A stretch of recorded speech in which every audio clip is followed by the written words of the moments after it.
मित्रों नमस्कार, आपका स्वागत है। मित्रों आज की दो तीन बहुत इंपॉर्टेंट खबर है और उसमें एक खबर है कि यूएस प्रेसिडेंट डोनाल्ड ट्रंप ने चीन पर 125% का टैक्स लगा दिया है, टैरिफ लगा दिया है। लेकिन जो बाकी देशों पर टैक्स लगाया था उसको 90 दिन के लिए उन्होंने सस्पेंड कर दिया, यानी उसको होल्ड पर रख दिया है।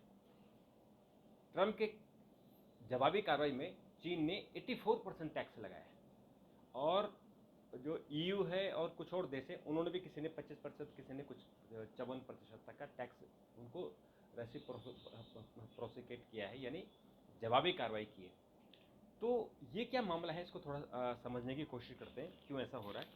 और दूसरा है कि जो तहव्वुर राणा है जिसने 26/11 का मुंबई अटैक में शामिल था, उसको कल रात को भारत उसका प्रत्यर्पण हो गया है, प्रत्यर्पण।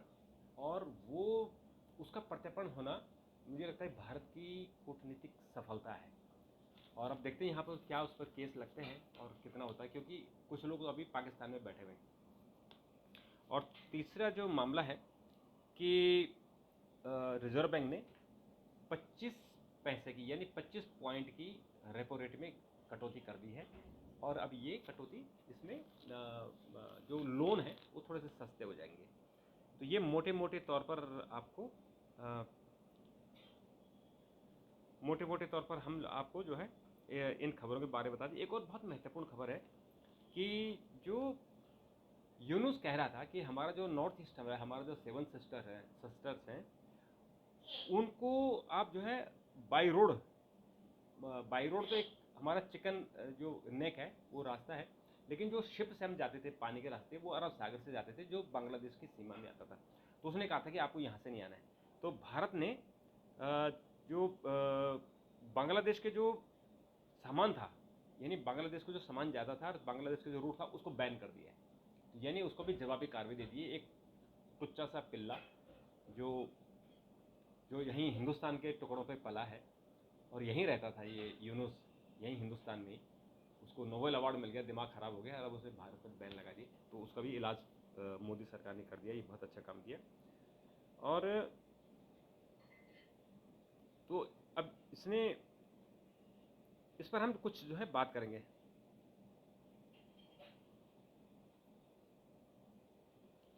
कि सबसे पहले जो मामला है वो है डोनाल्ड ट्रंप का। क्योंकि डोनाल्ड ट्रंप लगातार जब से आए हैं वो कह रहे हैं कि मेक यूएस ग्रेट अगेन, यानी मेगा। और लेकिन आप अमेरिका को ग्रेट बनाओ, उसमें कोई दिक्कत तो है नहीं, लेकिन अब दूसरे का क्यों नुकसान करो, इस पे लोगों को प्रॉब्लम है। तो उन्होंने जब से आए तब से कुछ कुछ ऐसा डिसीजन ले रहे हैं। जैसे उन्होंने कहा कि जो जीपीयू है, जो चिप होती है जीपीयू सर्वर, और जो चिप है इसकी जो आर्टिफिशियल इंटेलिजेंस बना रहे हैं, वो चीन को और दूसरे देशों को देने से मना कर दिया। तो जो एनवीडिया कंपनी बनाती है उसको कहा कि केवल आप एक्सक्लूसिव अमेरिका के लिए बनाएंगे। तो उसके बाद चीन ने सॉफ्टवेयर का ही इस्तेमाल करके और अपना डीप सीक इतना बढ़िया उन्होंने एक आर्टिफिशियल इंटेलिजेंस जो एलएलएम उन्होंने एलएलएम बना दिया। और अब इसी कड़ी को आगे बढ़ाते हुए उन्होंने कहा कि जो विदेशों से सामान अमेरिका में बेचा जा रहा है उसको इतना महंगा कर दो कि अमेरिका के सामान बिके, बाकी देशों का न बिके। तो उसको आगे बढ़ाते हुए पहले 66 देशों पर ट्रंप ने जो एडिशनल टैरिफ लगाया था, और उसके बाद उसने चीन पर पहले उसको बढ़ाया। पहले 54% था, फिर उसको और बढ़ाया 25% और उसको ऊपर से किया, और अब उसको बढ़ाकर 125% कर दिया। तो चीन चूंकि बहुत ही पावरफुल है, चीन की इकोनॉमी मुझे लगता है कि आने वाले कुछ दिनों में वो सबको टेक ओवर कर लेगी। क्योंकि वहाँ एक तो वो लो कॉस्ट प्रोडक्शन है, और दूसरा कि वहाँ का जो कंज्यूमर है वो इतना बड़ा कंज्यूमर है। जहाँ की पॉपुलेशन 140 करोड़ है, भारत की पॉपुलेशन 142 करोड़ है। तो इन देशों में हमारे यहाँ कंज्यूमर है। तो कंज्यूमर तो देवता होता है, भगवान होता है। महात्मा गांधी ने कहा था ना कि उपभोक्ता जो ग्राहक है वो आपका भगवान है। तो अगर ग्राहक नहीं होगा तो आप बड़े बड़े सामान बनाते रहो। आप कल भारत ने फ्रांस से 26 राफेल जहाज खरीदने का एक एग्रीमेंट साइन किया है। तो 26 आप समझ रहे हो कितने का है, 66,000 करोड़ का मामला है। तो इतनी बड़ी रकम हम फ्रांस को दे रहे हैं। तो अगर हम कंज्यूमर नहीं हो तो फिर फ्रांस क्या करेगा उनको राफेल को बना के। तो ये 125 लगाया। अब ये क्यों लगा रहा है डोनाल्ड ट्रंप? दरअसल डोनाल्ड ट्रंप चाहता है कि जो मैन्युफैक्चरिंग हब है वो अमेरिका रहे, अमेरिका में ही सामान बने, अमेरिका ही दुनिया को सप्लाई करे, और जो अमेरिका के पास टेक्नोलॉजी है वो बाहर न जाए। लेकिन उसे पता नहीं कि चीन ने उससे अच्छी टेक्नोलॉजी डेवलप कर दी है। तो चीन ने जब 125 लगाया तो चीन ने कहा कि हम बाकी देशों से बात करके अमेरिका का जो सामान है उस पर भी हाई टैक्स लगा देंगे, हालांकि चीन ने तो ऑलरेडी लगा दिया है। ये ट्रेड वार है। तो ट्रेड वार का ये मेन जो जो इसका फोकस है कि टेक्नोलॉजी, जो अमेरिका में टेक्नोलॉजी डेवलप हो रही है, जैसे कि व्हाट्सएप वहाँ बना, फेसबुक वहाँ बना, गूगल वहाँ बना और एआई वहाँ बना, तो सब तो अमेरिका बना रहा है, लेकिन जो चीन है उसकी नकल करके खुद बना रहा है, और वो जो पैसा कमा रहा है, क्योंकि अमेरिका में चीन में लेबर सस्ती है, और चूंकि आपको इनोवेशन नहीं करनी है, आपको रिसर्च नहीं करनी है, तो फिर आपको चोरी करनी है। जैसे डीप सीक को एक कहा जाता है कि उसने मोस्टली जो चैट जीपीटी है ओपन एआई का ही सारी टेक्नोलॉजी ली है और उसने अपना तैयार कर लिया, और ऐसे ही न जाने उसने कितने ऐसे एप्लीकेशन बना दिए। तो जो अमेरिका चाहता है कि ये बाहर न जाए, ये हम रहें, आप हमसे खरीदो। तो इसको चीन से मुकाबला का बेसिकली क्या है कि मैन्युफैक्चरिंग हब रहे अमेरिका, किसी दूसरे को टेक्नोलॉजी न जाए, और उसी के लिए सारा जो है जो नाटक हो रहा है, सारा जो झगड़े हो रहे हैं वो उस पर हो रहे हैं। अब जो दूसरा मामला है, जो दूसरा वाला मामला है वो है कि जो हमारे गोयल साहब हैं, हमारे कॉमर्स मिनिस्टर हैं पीयूष गोयल, उन्होंने हमारे जो एक्सपोर्टर हैं उन्होंने कहा कि आप चिंता मत करो और आपका हम बातचीत हो रही है। तो अभी अमेरिका ने चीन को छोड़कर बाकी देशों के लिए जो टैरिफ लगाया था उसको 90 दिन के लिए उन्होंने होल्ड पर रख दिया है। और ये भी कहा गया है कि ये डोनाल्ड ट्रंप की तरफ से आया कि भारत समेत कुछ देश ऐसे हैं जो टेबल पर बैठना चाहते हैं। तो ये अच्छी बात है कि बातचीत का रास्ता खुले, और बातचीत का रास्ता खुलेगा तभी चीज़ें आगे बढ़ेंगी, यानी सफलता की तरफ जाएंगी। तो ये तो एक मामला था। दूसरा जो मामला है कि तहव्वुर राणा जो 26/11 के हमले में वो शामिल था, उसका नाम आता था कि उसने सारे साजिश रची थी, और उसको जब उसको कल रात को दिल्ली उसको लाया गया, तो मुझे लगता है कि इसको लाना ये बड़ी भारी जीत है। 17 साल बाद ये भारत 17 साल बाद, यानी 2011 में ये अटैक हुआ था, और 2011 के बाद ये चला तो विदेश तो पहले चला गया था, लेकिन 2011 में साजिश रची थी। जो हमारा मुंबई ताज होटल है, हमारा गेटवे ऑफ इंडिया है, वहाँ जो आतंकवादी हमला हुआ था, और उसमें देखिए कितने लोग, 200 से ज़्यादा उसमें लोग मरे थे, और उसमें हमारे बहुत नुकसान हुआ था देश को। तो उसके बाद इसको लाना ये बड़ी कूटनीतिक जीत है ये। और इसमें हाफिज सईद जो पाकिस्तान में ये बैठा हुआ है, और एक और है जकी उर रहमान लखवी, और साजिद इलियासी कश्मीरी, अब्दुल रहमान हाशिम सईद उर्फ मेजर अब्दुल रहमान, ये भी नाम है जो उस साजिश में शामिल थे। तो जो हाफिज सईद है उस पर तो पाकिस्तान ने बैन लगा दिया, हालांकि उसने वहाँ चुनाव लड़ा था। तो ये भी एक वो है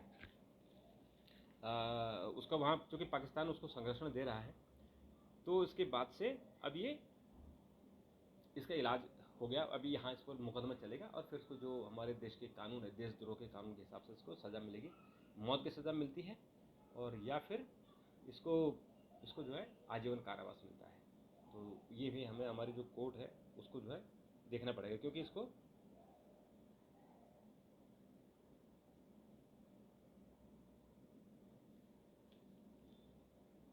तो ये 2008 में जो हमला हुआ था 26/11 को, इसको मतलब बड़ा चर्चित है कि नवंबर में 26 नवंबर को ये अटैक हुआ था 2008 में। तो लगभग 17 साल हो गए इस अटैक को।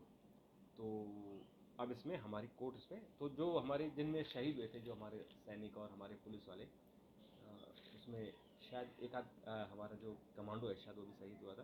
तो उनके परिवारजन तो बहुत खुश होंगे, पूरा देश खुश है, तो वो देश के साथ ही है। और मित्रों जो दूसरा है, आज एक और इम्पोर्टेंट है कि रिजर्व बैंक ने रेपो रेट कम कर दिया, यानी 0.25 बेसिक पॉइंट कम कर दिए हैं। तो इससे जो रेपो रेट है, अब रेपो रेट जो है कम हो गया है, और रेपो रेट जब कम होता है तो उसका जो असर है उसका असर है उस सभी बैंकों पर पड़ता है। और ये जो है जैसे कल ही बैंक ऑफ इंडिया और यूको बैंक ने अपनी ब्याज दरों में 0.25 की कटौती कर दी है। और ये ऐसा लगता है कि जो जो हमारी जीडीपी है उस हमारे जीडीपी में भी इसका जो है अ, इसमें जीडीपी में नेचुरली बढ़ोतरी होती है, क्योंकि जब आप लोन सस्ता करते हैं तो मार्केट में फ्लो ज़्यादा होता है, और फ्लो ज़्यादा होगा तो लोगों की खर्च करने की क्षमता बढ़ती है। और तीसरा है कि जो हमारा जो रेपो रेट अब 6.25 हो गया, तो इसको थोड़ा समझने की ज़रूरत है। दूसरा मित्र एक बहुत इम्पोर्टेंट है, और इम्पोर्टेंट ये है कि हमारा जो ये जो यूनुस हैं, जो बांग्लादेश के एडवाइज़र बने हैं, यानी राष्ट्रपति की भूमिका निभा रहे हैं, उन्होंने भारत को बांग्लादेश से जो हमारा सामान जा रहा था वो जाने से उन्होंने मना कर दिया। उन्होंने कहा कि हमारा जो जल क्षेत्र है उसका आप इस्तेमाल नहीं करोगे। तो भारत ने उसको हिट बैक किया है और कहा है कि जो ट्रांसशिप जो उसका ट्रांसशिपमेंट फैसिलिटी है ढाका की, उसको उसने रोक दिया। कैसे? कि जो बांग्लादेश जो ढाका से नेपाल जाता है वो भारत की ही ज़मीन से जाता है, जो ढाका से भूटान जाता है वो भी भारत से ही जाता है, और जो ढाका से म्यांमार जाता है वो भी भारत से जाता है। ये अ, जो सड़क मार्ग से, यानी जो ज़मीन मार्ग से, क्योंकि जब आप ढाका से नेपाल जाते हैं तो वो पश्चिम बंगाल से होते हुए जाता है, जो आपके दार्जिलिंग होते हुए वहाँ उनके जो ट्रक है, सामान है, यानी अगर नेपाल को सामान लेना है बांग्लादेश से, या नेपाल से बांग्लादेश को लेना है, तो वो भारत की ज़मीन का इस्तेमाल करेगा। और ऐसे भूटान से अगर जाएगा तो भूटान में भी अगर वो सामान बेचेंगे तो भी उनको भारत से ही जाना पड़ेगा। जो हमारा असम है वहाँ से उसको जाना पड़ेगा। और जो हमारा ये अगर आपको म्यांमार जाना है तो आपको मिजोरम से होते हुए जाना पड़ेगा। तो अब ये हो गया कि उसका जो सामान लाने ढोने का रास्ता था उसका इलाज मोदी ने कर दिया। ये बहुत अच्छा किया, क्योंकि बहुत कूद रहा था। और अभी आपने देखा कि वहाँ कितने हिंदुओं को मारा गया, वहाँ कितने हमारे बोलते हुए बड़ी पीड़ा होती है कि वहाँ हमारे जो माँ बहनें हैं उनके साथ कैसे दुर्व्यवहार उन लोगों ने वहाँ किया, किस तरह से घरों में घुस घुस के उनके घर तोड़े, उजाड़े, मंदिर तोड़ दिए। तो ये आदमी हंस रहा था और ये आदमी ने कोई एक्शन नहीं लिया। तो इसका इलाज ये मोदी ने बहुत अच्छा किया। तो मित्रों, अभी तक की ये इम्पोर्टेंट खबरें हैं, और इस पर अगर आप लोगों की कोई सुझाव हो तो ज़रूर दीजिएगा। इस पर मैं आगे कुछ फिर आपसे चर्चा करूँगा। लेकिन मित्रों, आपसे आग्रह है, अगर आपने चैनल को सब्सक्राइब नहीं किया तो ज़रूर सब्सक्राइब कीजिए, और हम इस पर आगे बात करेंगे। तब तक के लिए